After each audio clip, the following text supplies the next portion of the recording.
अवध क्षेत्र में पैर पसार रही आजाद समाज पार्टी। एक के बाद एक कार्यक्रम ने कई पार्टियों में मचा दिया हड़कंप। बढ़ती ताकत देख जुबान पर नहीं रहा काबू।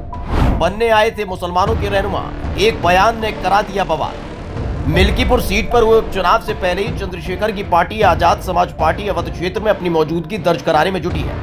ऐसे में एक बार फिर बस्ती में आजाद समाज पार्टी का कार्यक्रम आयोजित किया गया, जिसमें पार्टी के राष्ट्रीय महासचिव और founder member Mohammad Aqib Atal Bihari auditorium पहुंचे, जहां भारी तादाद में मुस्लिम समाज से ताल्लुक रखने वाले लोगों ने शिरकत की।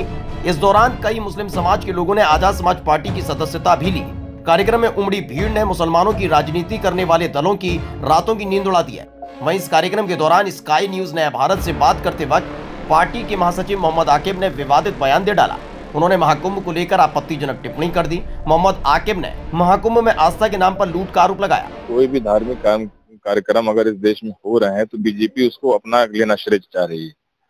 कुछ भी कार्यक्रम कहीं भी धार्मिक टाइप के हो रहे हैं तो वो तुरंत बताती है कि ये मतलब बीजेपी की सरकार इसलिए हो रहा है। इससे पहले भी महाकुंभ होते रहे हैं, इससे पहले भी और भी धार्मिक आयोजन होते रहे हैं, इससे पहले भी कई चीजें जो है चलती रही हैं, कथाएं होती रही, हमारे गांव में होती रही हैं, बहुत सी जगहों पे होती रही हैं, लोगों के गांव में होती रही हैं। आज तक किसी को ऑब्जेक्शन नहीं हुआ। बीजेपी ये दिखाने की कोशिश करती जब से वो आई तब से जो है धर्म जो है खतरे से बच गया।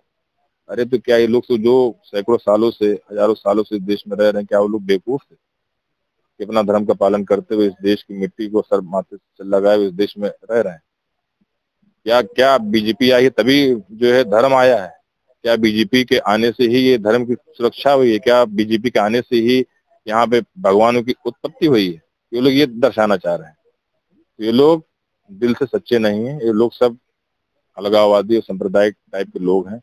धर्म के नाम पे लूट करके ये लोग सत्ता पे बैठे हैं। ज्यादा दिन नहीं दौर चलेगा, कुछ सालों का दौर है, वो भी हटने वाला है। मोहम्मद आकिब के मुताबिक महाकुंभ में अव्यवस्थाएं तो हैं ही, साथ ही वीआईपी पास बेचे जा रहे हैं।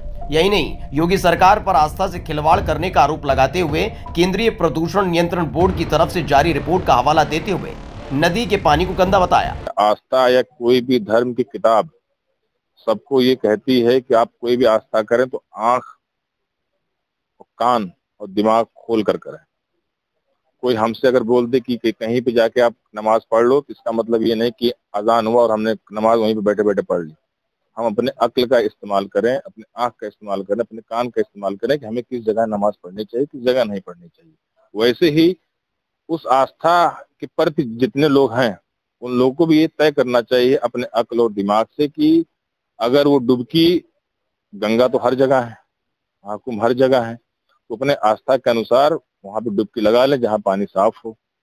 और आस्था पर्सनल होता है, व्यक्तिगत होता है, ये दिखावे की चीज नहीं होती। तो मैं तो यही कहूंगा कि लोगों से कि आप लोग जो है जनता को ये समझाएं, उनको बताएं कि भाई आस्था के नाम पे अंधे मत बनिए और अपने स्वास्थ्य के साथ खिलवाड़ मत करिए। ये आजाद समाज पार्टी काशीराम को हम लोग आने वाले समय में सत्ता में स्थापित करना चाहते हैं, जिससे इस देश के जो असली मुद्दे हैं उस पर विकास कर सकें और देश के दलित, पिछड़े और मुसलमानों को इंसाफ दिला सकें। और मुसलमान भी देख रहा है कि पिछले करीबन 10 सालों से उनके लिए कौन बोल रहा है, कौन खड़ा हो रहा है। वहीं बाबर और औरंगजेब के नाम पर चल रही सियासत पर हिंदूवादी नेताओं को नसीहत दे डाली कि पहले इस्लाम आया।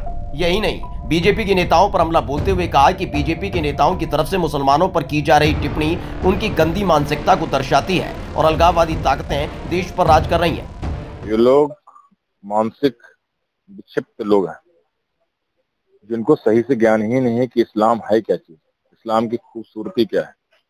और ये लोग इस देश में कोई उनसे ये सवाल ना पूछे कि मेरा बच्चा भूखा है, मेरा बच्चा पढ़ नहीं पा रहा है, मेरे देश में आमदनी की कमी है, मेरे देश की जीडीपी गिर रही है, मेरे देश में अडानी लूट रहे हैं, अंबानी लूट रहे हैं, ये सवाल ना पूछे। इसलिए वो मुसलमानों का प्रयोग करते हैं। वो मुसलमान शब्द को बीच में ला के देते हैं ताकि ऐसा लगे कि लोगों को वो चीज डाइवर्ट हो जाए। जब महाकुंभ में इतनी मौतें हुई, शासन प्रशासन की लापरवाही से कई चीजें तो दबाई गई हैं, उस वक्त कुशीनगर में मदनी मस्जिद को बुलडोजर से तोड़ा गया।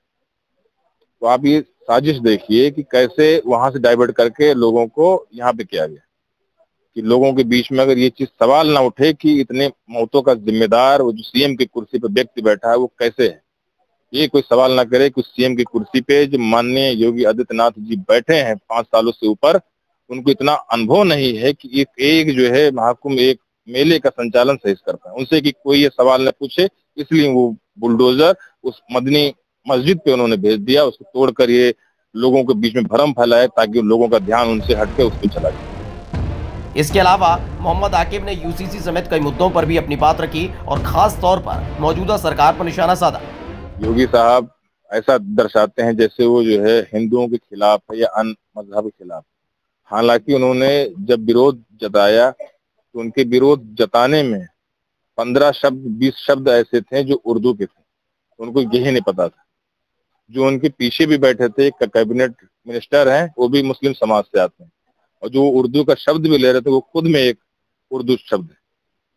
तो ऐसे लोग जब सत्ता पे कुर्सी पर आ जाएंगे तो उनका ऊपर वाला ही भला करे, और भला जनता का भी करे जो जनता उनको सपोर्ट करके सरकार में ला रही है। तो ऐसे लोग जो है इस देश के लिए घातक रहे हैं, जिन्होंने कभी ना आजादी से पहले एक नाखून तक नहीं कटाया, आज वो देशभक्ति का पाठ पढ़ा रहे हैं। दरअसल चंद्रशेखर की नगीना सीट से सांसद बनने के बाद से ही पार्टी के हौसले बुलंद हैं। ऐसे में अवध और पूर्वांचल में भी वो अपनी पकड़ मजबूत करने के लिए लगातार कोशिशें कर रहे हैं। स्पेशल डेस्क, स्काई न्यूज, नया भारत।